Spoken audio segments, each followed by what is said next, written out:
The wind on Vareth 9 carried poison. Marcus Cole pulled his mask tighter and walked through the orange dust toward the smoke rising in the distance. His scanner had picked up metal, lots of it scattered across the dead valley. Metal meant salvage. Salvage meant money. Money meant survival for another month. He had been a Marine once. Earth's finest, they called them. Now he was just a man with a rusty ship and empty pockets, picking through garbage on a moon that nobody cared about. The smoke grew thicker as he climbed the ridge. When he reached the top, he stopped breathing for a moment. It was not junk. It was a ship, a beautiful one, or it had been before something tore it apart. The hull was white and gold, curved like a seashell, nothing like the ugly boxes humans flew. This was alien. Expensive alien. Marcus slid down the slope toward the wreckage. His hand moved to the pistol on his hip. Beautiful ships meant important passengers. Important passengers meant trouble. The main door had been blown open from inside. He stepped through carefully, his boots crunching on broken glass. The smell hit him, first copper and something sweeter, like flowers mixed with blood. Bodies lay everywhere. Tall figures in silver armor, their faces hidden behind cracked helmets. Guards, he guessed. They had died fighting. Burn marks covered the walls. Someone had attacked this ship with serious firepower. He moved deeper, checking each room. In the third chamber, he found her. She was alive. Barely. The alien woman lay against the wall, pressing both hands to her stomach. Silver blood leaked between her fingers. Her skin was pale violet, almost glowing in the dim light. White hair spilled around her face like snow. Her eyes, large and gold, with no whites at all, found his. She said something in a language he did not understand. Her voice was weak, broken. "Easy," Marcus said, holding up his hands. "I'm not going to hurt you." He knelt beside her and looked at the wound. It was bad. Very bad. Something had punched through her armor and into her gut. She should already be dead. Marcus pulled off his pack and opened it. He carried a med kit, basic stuff meant for humans. He had no idea if it would work on her. "This might hurt," he said. She watched him with those strange golden eyes as he worked. He cleaned the wound, sealed what he could with biogel, and wrapped bandages tight around her middle. The silver blood kept coming, but slower now. She spoke again, and this time his translator caught some of it. "Why? Help." "Because you're dying," he said simply. "And I don't like watching people die." A sound came from outside. Voices. Harsh, clicking voices that did not sound friendly. The woman's eyes went wide with fear. She grabbed his arm with surprising strength. "Killers," she whispered. "They come, finish." Marcus understood. The people who shot down this ship were here to make sure no one survived. He looked at the dying alien woman. He looked at the door. Smart thing to do was run. Hide. Let them finish their business and leave. This was not his fight. But Marcus Cole had never been very smart. He pulled his pistol and moved to the doorway. Outside, he saw them, 4 figures in black armor, moving through the wreckage with weapons raised. They were not Kefari like the woman. These were something else. Hired killers, maybe. Marcus waited until the first one stepped through the door. Then he fired. The shot took the assassin in the throat. The body dropped. The other 3 scattered, shouting in their ugly language. Marcus grabbed a fallen guard's rifle and rolled behind a metal beam. Energy blasts screamed past his head, melting holes in the wall behind him. He had been out of combat for 5 years. But some things you never forget. He moved fast, using the wreckage for cover. One assassin tried to flank him. Marcus put 2 rounds in his chest. Another came from above, jumping down from a broken platform. Marcus met him with the rifle stock, cracking his helmet, then finished him with a point-blank shot. The last assassin was smarter. He stayed hidden, waiting. Marcus breathed slowly, listened. The wind howled outside. Metal creaked. And their footsteps. Light, careful footsteps moving around to the left. He waited 3 seconds. Then he stepped out and fired. The assassin fell with a hole in his face. Marcus stood there for a long moment, his heart pounding. Then he walked back to the woman. She was still alive, watching him with something like wonder in her golden eyes. "They're gone," he said. "But more might come. We need to move. Cannot walk. Then I'll carry you." He lifted her carefully, one arm under her knees, the other supporting her back. She weighed almost nothing. Her head fell against his shoulder. "Why?" she asked again. "I told you. I don't like watching people die." He carried her out of the wreckage, into the poisoned wind, toward his ship half a mile away. She faded in and out of consciousness. Sometimes she spoke words he could not understand. Sometimes she just looked at him, as if trying to figure out what he was. His ship was ugly but functional. He laid her on the medical bed and hooked up what machines he had. Her vital signs were strange 2 hearts, different blood chemistry, readings that made no sense. But he figured it out, piece by piece, keeping her stable through the night. Twice she stopped breathing. Twice he brought her back up by morning. She was sleeping peacefully. The bleeding had stopped. Her color looked better, more purple, less gray. Marcus sat in the pilot's chair and drank cold coffee. His hands were still shaking. He pulled up his data screen and searched for information about the ship's design. The results made him spill his coffee. HFY Dominion. Royal Transport. Reserved for the imperial family. He had just saved a princess. The woman stirred behind him. Her eyes opened, finding him across the small cabin. "You saved me," she said. Her voice was clearer now, stronger. "A human saved me." "Yeah," Marcus said. "Don't mention it. You do not understand." She sat up slowly, silver tears running down her violet cheeks. "No one was supposed to save me. They killed everyone. My sisters, my guards, everyone. But you..." She looked at him like he was something impossible. "What is your name?" "Marcus." "Marcus Cole. Marcus Cole." She spoke his name carefully, as if tasting it. "I am Salith Vornashi, 3rd daughter of the HFY Dominion. And I owe you everything." Marcus looked at the alien princess crying in his cargo ship. He thought about the assassins, the crashed royal transport, the dead sisters. He had a very bad feeling about this. "How about we start with getting out of here?" he said. "You can owe me later." She almost smiled. "Yes, later." Marcus fired up the engines and flew them off that poisoned moon, away from the bodies and the burning ship, into the cold dark of space. He did not know where they were going. He did not know what would happen next, but he knew one thing. His simple life was over. 3 months passed in the darkness between stars. Marcus learned many things about the HFY during that time. He learned that their empire stretched across 200 worlds. He learned that their people could touch minds, read thoughts, feel emotions across great distances. He learned that they considered humans to be primitive creatures, useful for labor, perhaps, but nothing more. He also learned that Salith was no longer a princess. She was an heir. The coup had failed. The traitors who murdered her family had been caught and executed. But her 2 older sisters were dead. Her mother, the old Empress, had died of grief. Salith was the last of her line. 200 billion people waited for her to claim the throne.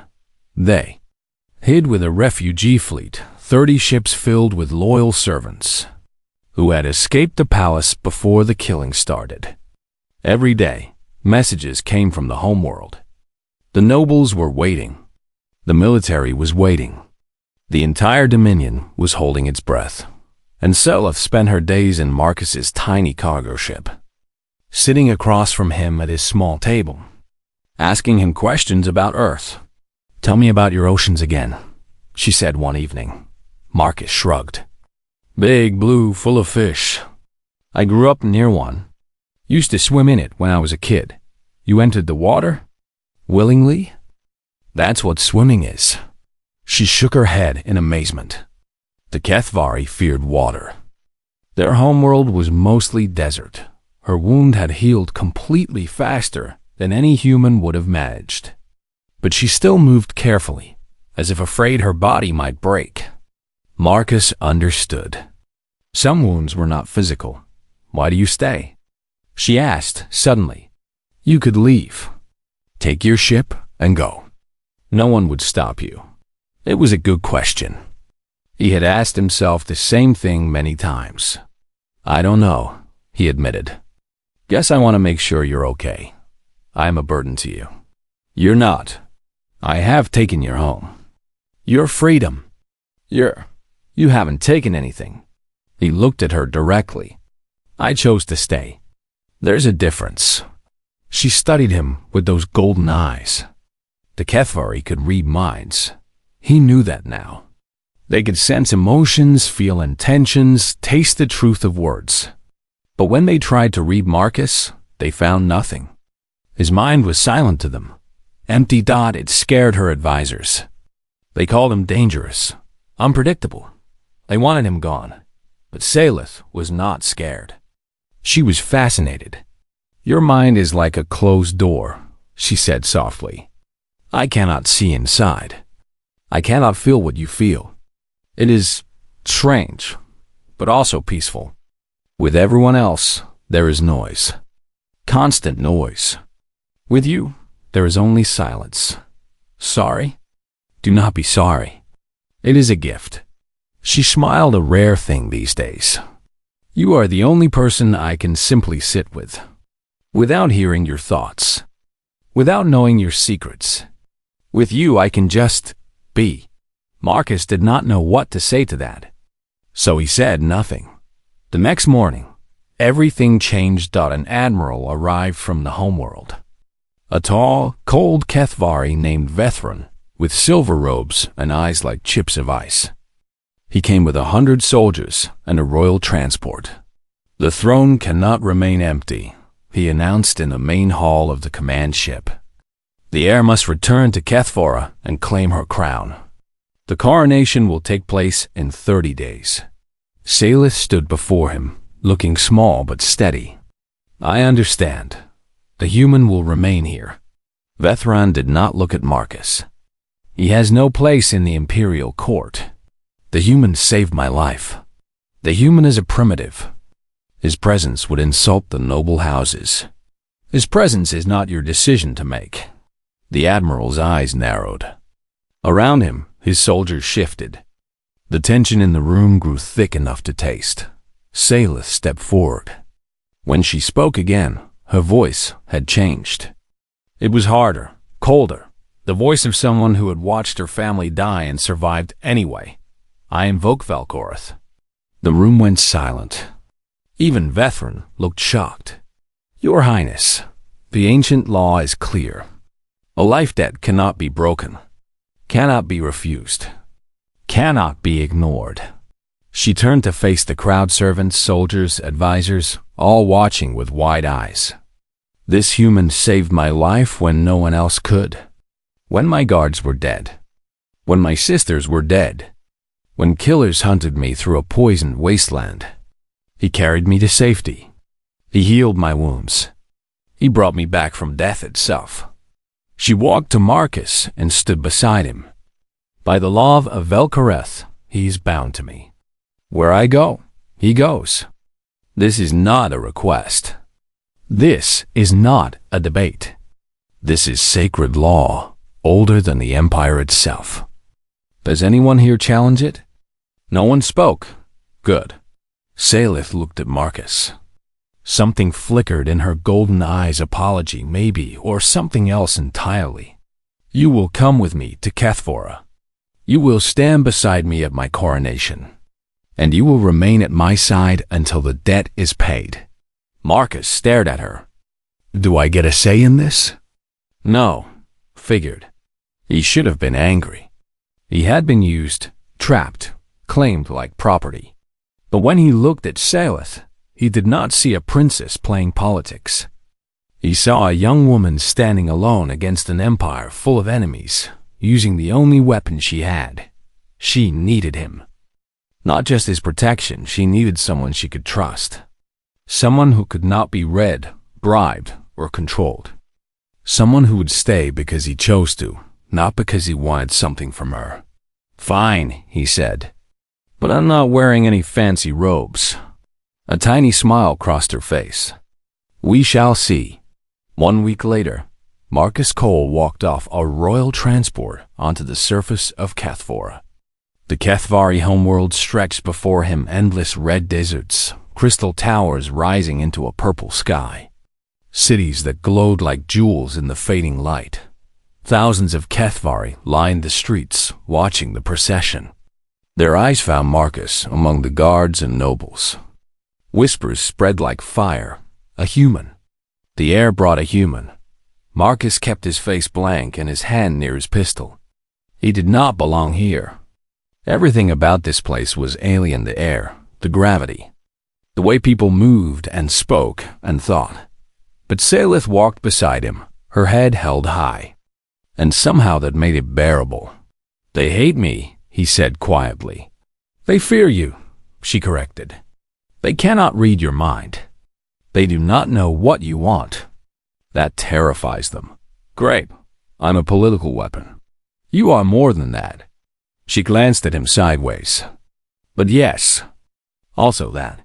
They entered the palace, a mountain of white stone and floating gardens, beautiful and cold. Servants bowed.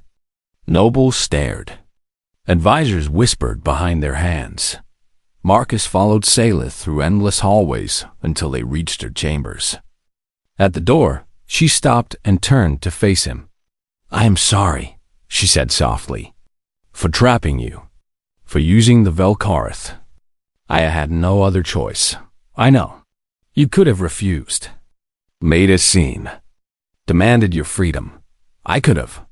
He shrugged. But you needed help. And I don't like seeing people face things alone. Her golden eyes searched his face. You are very strange, Marcus Cole. So I've been told. She reached out and touched his arm. A brief, gentle contact. Thank you. For everything. Then she turned and disappeared through the door, leaving Marcus alone in a hallway full of aliens who wanted him dead. He leaned against the wall and sighed. What had he gotten himself into? The noble houses wanted Salith dead. Marcus figured that out within his first week at the palace. They smiled at her during meetings. They bowed when she passed in the halls. They sent flowers and gifts and sweet words of loyalty. And behind closed doors, they plotted her murder. The first assassin came on the fifth night. Marcus was sleeping in the small room, connected to Salith's chambers when he heard it, a soft click, barely louder than a heartbeat. His eyes snapped open. He rolled off the bed, grabbed his pistol, and moved toward the door. A shadow stood over Salith's sleeping form. A blade gleamed in the darkness. Marcus did not shout or warn. He simply fired. The assassin dropped without a sound. Salith woke to find Marcus standing over a body. Smoke rising from his gun. What? Stay down. He checked the room. Found it clear, then called for the guards. The dead assassin belonged to House Varth, one of the most powerful families in the Dominion. But no one could prove who had sent him. The investigation went nowhere. It always went nowhere. 2 more attempts followed in the next 3 weeks. One was poison in her food.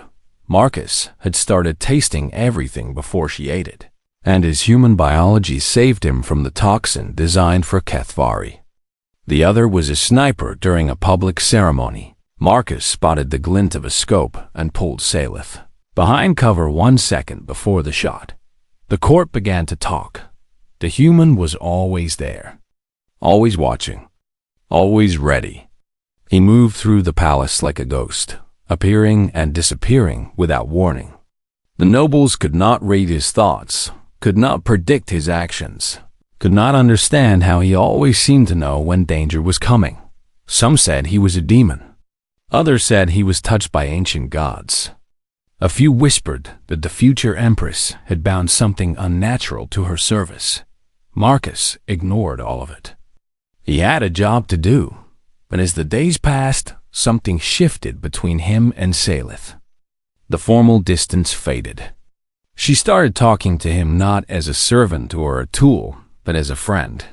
"I hate this," she said one evening. They sat in her private garden, surrounded by flowers that sang in the wind. "All of it. The politics. The games. Everyone wants something from me. Everyone has a plan, an agenda, a secret ambition. That's what power does to people. Is it like this on Earth?" "Sometimes. We're pretty good at hurting each other, too." She was quiet for a moment. "Do you miss it? Your home?" Marcus thought about it. Earth. The ocean he grew up beside. The friends he had lost in the war. The years of wandering after, trying to find a place where he belonged. "Not really," he admitted. "Never felt like I had a home there. Just places I stayed. Then where is home for you?" He did not have an answer. The coronation approached. Every day brought more ceremonies, more meetings, more nobles with fake smiles and hidden knives. Salith grew thinner, paler. The weight of the crown pressed down on her before she even wore it on. Marcus watched her carry that weight alone. And something in his chest tightened. She was not just a princess playing at politics.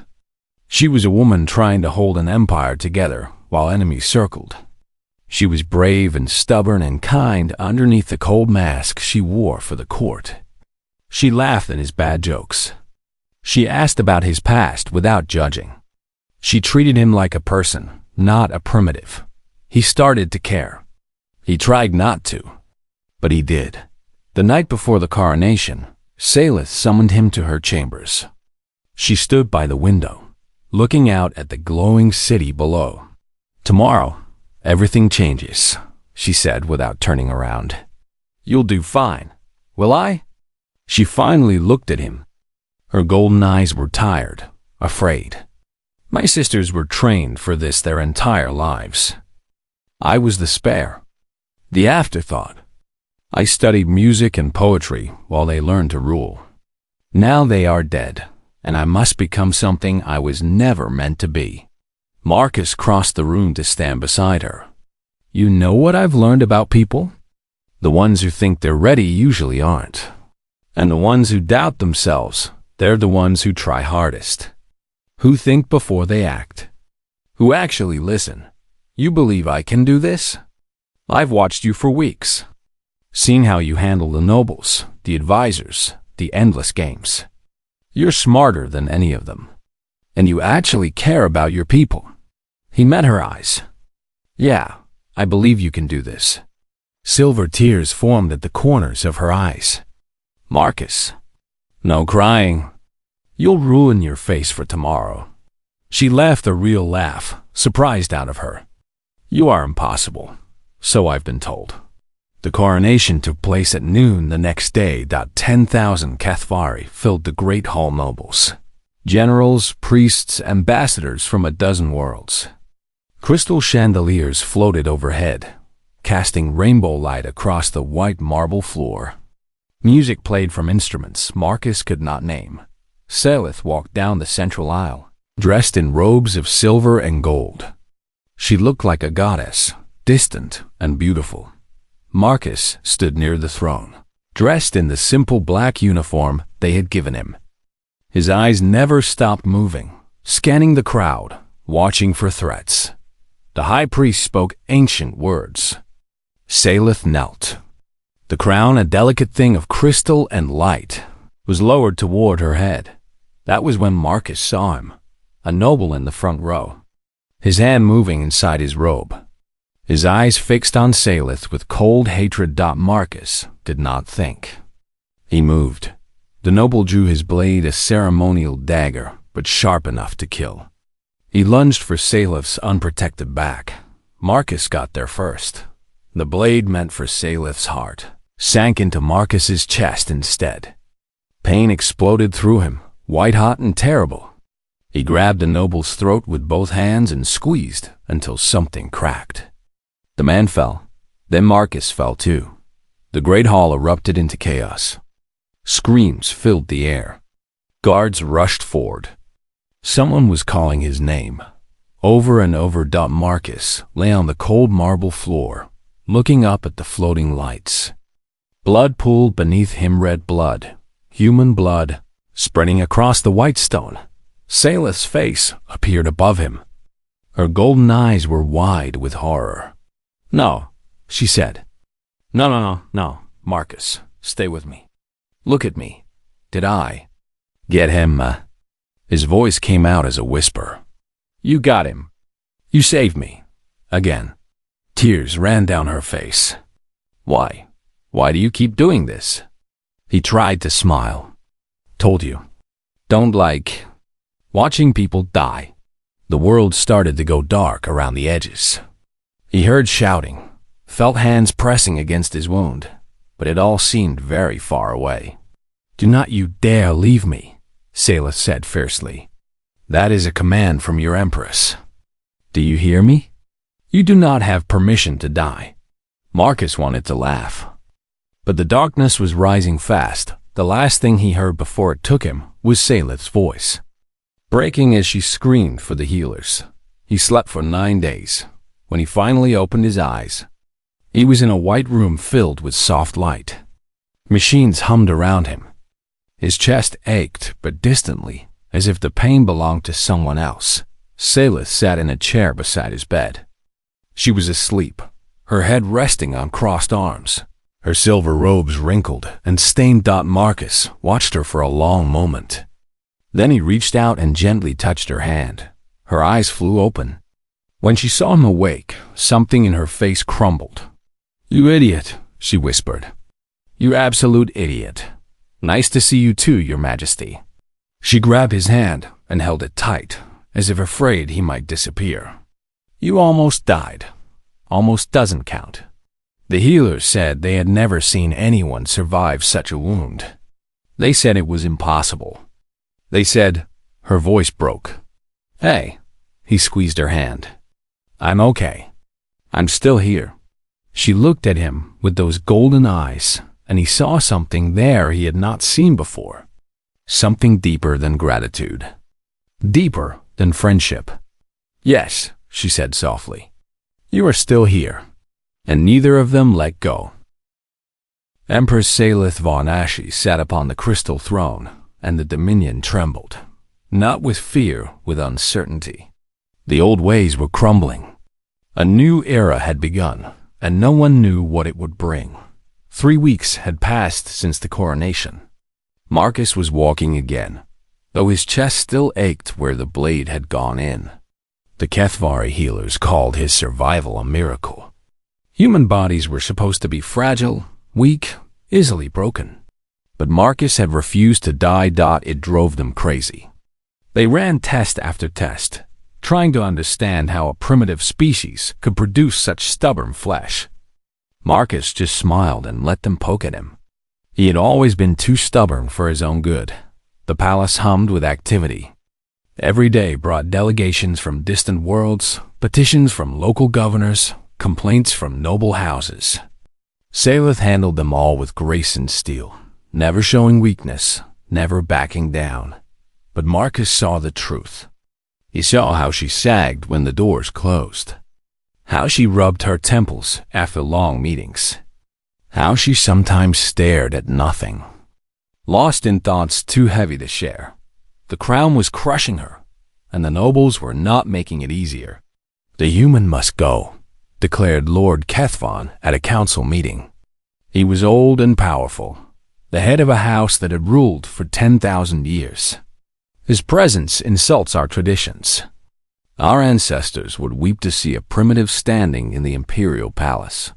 "The human saved my life," Salith replied calmly. "Twice. A debt that can be paid in gold. Send him away with riches. Honor him with titles in his own space. but remove him from our sacred halls. The Valkarath binds him to me. The Valkarath was meant for our kind, not for animals." The chamber went silent. Marcus stood in his usual place, near the wall, watching. He kept his face empty, but inside, something cold settled in his stomach. Animals. That was what they saw when they looked at him. Not a person, not even an enemy. Just a creature that had wandered into places it did not belong. Saylith's eyes flashed with anger.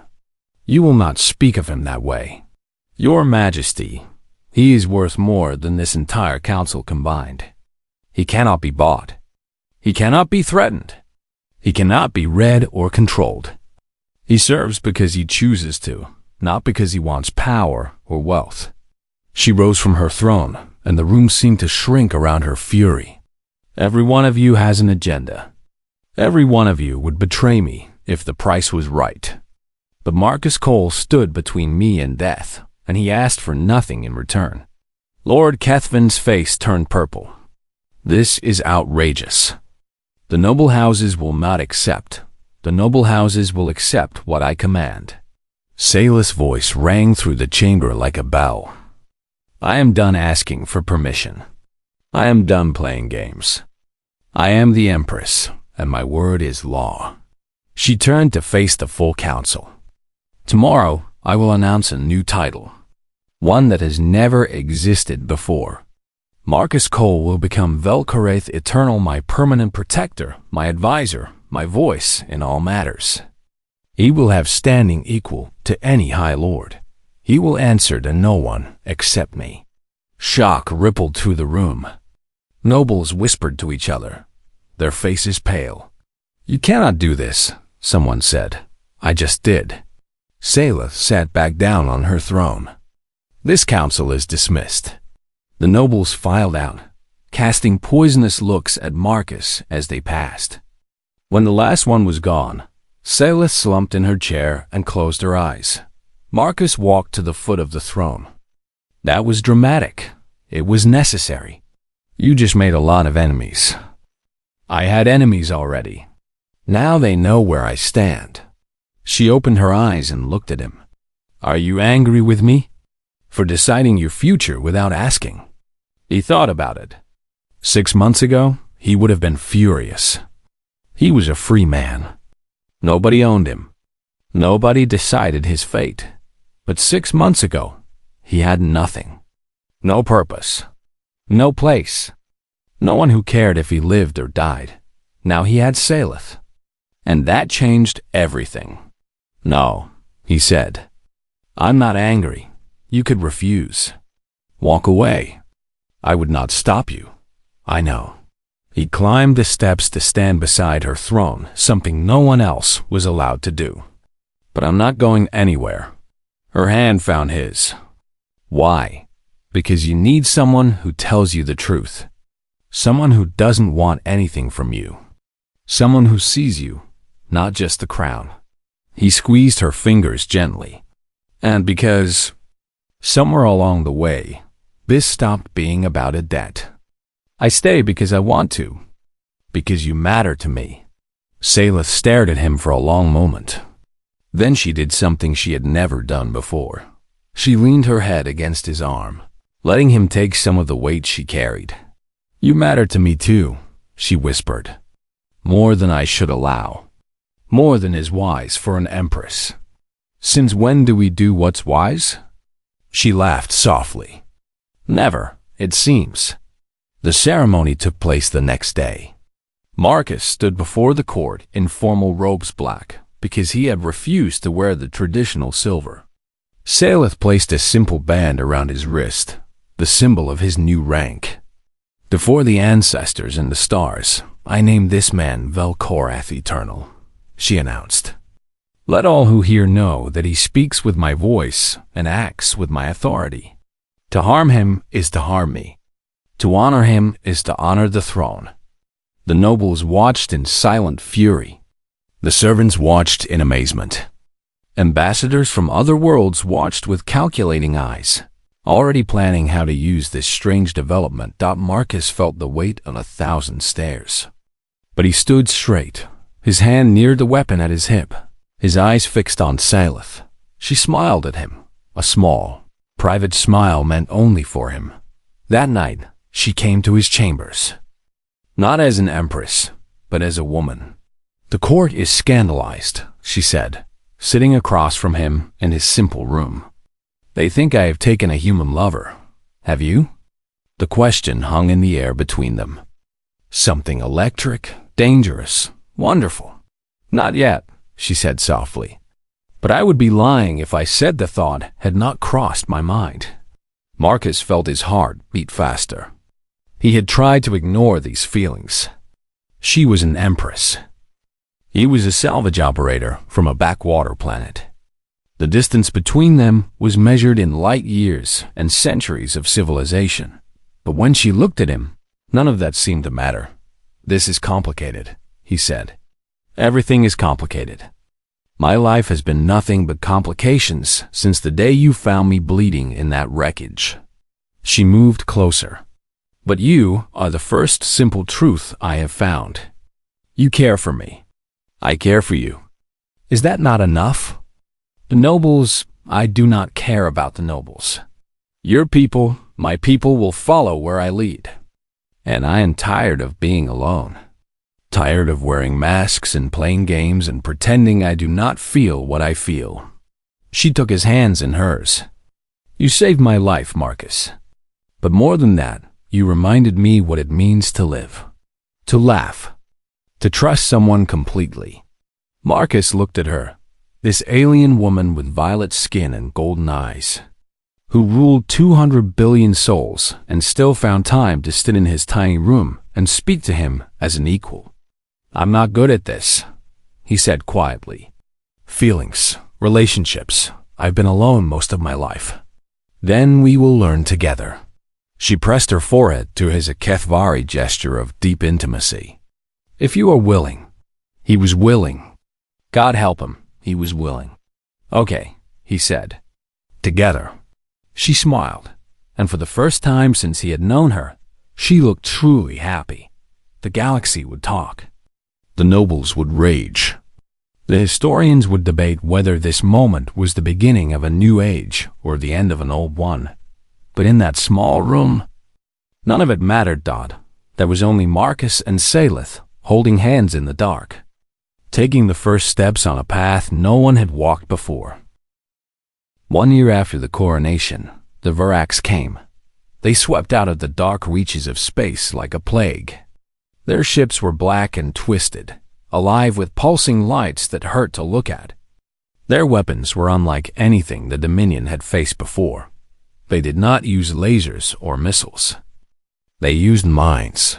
The first battle was a disaster. Admiral Vethran led the Dominion fleet to meet the invaders at the edge of the Empire. 300 ships, 50,000 soldiers. The pride of the HFY military, the Virax, tore them apart. Their psychic weapons reached across the void and touched the minds of every HFY crew member. Admirals went mad in seconds. Pilots turned their own guns on their friends. Soldiers clawed at their own faces, screaming about voices in their heads. Ships crashed into each other or simply drifted, their crews dead or worse. Only 12 vessels survived. They limped back to Kethvora carrying stories of horror and defeat. The Dominion had never lost so badly. 200 billion souls waited in terror as the enemy advanced, and no one knew how to stop them. Marcus stood in the war room, watching the holographic maps turn red. System after system fell. The Virax moved steadily inward, toward the heart of the Empire. "We cannot fight them," said General Kethmern, an old soldier with scars on his face. "Their psychic attacks destroy our fleets before we can fire a shot. It is hopeless." "Nothing is hopeless," Salith replied.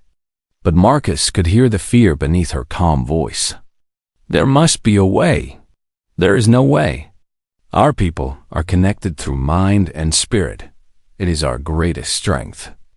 But against these enemies is our greatest weakness. We are open to them, vulnerable." Marcus listened to the generals argue. He watched the red tide spread across the map. And slowly an idea formed in his mind. What about humans? The room went silent. Every eye turned to him. Humans are psi-null, he continued. We can't read minds or feel emotions across distances. Our heads are closed, silent. He looked at Salith. The Varak's weapons won't work on us. General Kethmern snorted. You suggest we trust our empire to primitives. I suggest you use every weapon you have. Marcus stepped forward. There are human colonies throughout this sector. Thousands of people who came here looking for work, for opportunity. They're not soldiers, but they can learn. And they can fly ships into places your people can't go. This is madness, another general said. Humans cannot. Humans saved your Empress, Marcus cut in. Twice. I'm standing here because your weapons, your guards, your entire system failed. But I didn't fail. Because my mind is silent. The argument raged for hours. Nobles called it an insult to Kethvari honor. Generals doubted that humans could be trained fast enough. Advisors warned of the political consequences, but Salith listened to Marcus. And in the end, she made the call. We will ask for human volunteers, she announced. We will train them, arm them, give them ships, and we will send them against the Varak's. The call went out across the sector, and the response shocked everyone. 12,000 humans volunteered within the first week. Miners, engineers, laborers, drifters, people who had spent their lives being treated as second-class citizens in the Dominion. Now they had a chance to prove their worth. Marcus trained them himself. He worked 18-hour days, teaching them combat tactics, ship handling, coordinated assault maneuvers. He pushed them hard because he knew what they would face. The Kethvari think we're animals, he told them one night. Primitives. Lesser beings. Tomorrow, we're going to prove them wrong. Not for glory. Not for respect. But because millions of innocent people will die if we fail. The volunteers listened. They learned. They became something new, a force that had never existed before. Human warriors fighting for an alien empire. The Battle of the Shroud, Nebula, came 3 weeks later. The Varak's had gathered their main fleet near a swirling cloud of gas and dust. Hundreds of black ships, waiting to make their final push toward Kethvara, waiting to end the Dominion forever. The combined fleet jumped in at dawn. 200 Kethvari vessels hung back, out of psychic range. And in front of them, leading the charge, flew 90 human-crewed ships. The Varak's attacked immediately. Waves of psychic energy rolled across space, invisible, deadly, designed to shatter minds and break wills. The Kethvari captains felt it even at their safe distance. Some fell to their knees. Others wept or screamed. But the human ships flew on. Untouched. Marcus was in the lead vessel, his hands steady on the controls. Around him, his crew worked with calm efficiency. The psychic assault washed over them like water off stone. All ships. Weapons free, he said into the comm. 90 human vessels opened fire. The Varak's had never faced enemies who were immune to their greatest weapon. They tried to retreat, to regroup, but the humans gave them no chance. Ship after ship exploded under the barrage. First wave, target their command vessels, Marcus ordered. Second wave, cover the flanks. Don't let anything through. The battle raged for 6 hours. Human pilots flew into psychic storms that would have destroyed any Kethvari crew. Human gunners fired until their weapons overheated. Human engineers kept damaged ships flying through sheer stubbornness. And slowly, impossibly, the tide turned. The Varak's fleet broke. Their remaining ships scattered, fleeing into the dark. The threat that had terrorized the Dominion was shattered, and humans had done what no Kethvari force could. When the battle was over, Marcus stood on the bridge of his damaged ship and looked out at the debris field. 40 human vessels had been lost. 800 people. Friends he had trained, laughed with, fought beside. But they had won. The HFY fleet moved in to secure the area. When they saw the scale of the destruction, the hundreds of enemy ships, reduced to floating wreckage, they could not believe it. Humans had done this. Primitives. Animals. Word spread across the Dominion like wildfire. Humans were heroes now. Saviors. The species everyone had looked down upon had saved them all. The celebrations lasted for weeks. Statues were raised. Songs were written. Human volunteers were given HFY citizenship, land, honors. The old prejudices did not disappear overnight, but they began to crack. Marcus did not attend the celebrations. He sat in Selith's private garden, listening to the singing flowers, thinking about the people he had lost. She found him there as the sun set, painting the sky in shades of purple and gold. "The council wants to give you a title," she said, sitting beside him. "Commander of the human forces. A rank equal to our highest generals. I don't want titles." "I know." She took his hand. "What do you want, Marcus?" He thought about it for a long moment. "Peace," he said finally. "A place where I belong. Someone to share it with." She squeezed his fingers. "You have all of those things. If you want them, do I?" Salith turned to face him. In the fading light, she looked less like an empress and more like the wounded woman he had found in that crashed ship a lifetime ago. "Marcus, the Velkarth bound you to me by law. But laws can be broken. Traditions can be changed." She took a deep breath. "I release you from your debt. You are free. You can go back to Earth, back to your own people. I will give you a ship, wealth, anything you desire. You have earned it 1,000 times over." Marcus looked at her, at the garden around them, at the crystal towers rising in the distance, the alien sky above, the world that had become his home without him even noticing. "What if I don't want to go?" "Then stay. But stay because you choose to, not because of duty or honor or ancient laws." Her golden eyes searched his face. "Stay because this is where you want to be." Marcus thought about Earth, the ocean, the life he had left behind. It felt distant now, like a dream from someone else's memory. This was his life. These were his people. And Selith, stubborn, brave, beautiful Selith, was the only future he wanted. "I think I am home, Your Majesty." Joy broke across her face like sunrise. "Selith. Just Selith. Selith." He pulled her close, and she came willingly, pressing against him like she never wanted to let go. Around them, the flowers sang their strange songs. The first stars appeared in the purple sky. The Dominion celebrated victory, and somewhere in the galaxy, word spread of the humans who had changed everything. But here, in this garden, there was only a man and a woman who had found each other against impossible odds. Marcus held his Empress, his partner, his love, and knew that he would never wander again. He was home, and this time he was staying.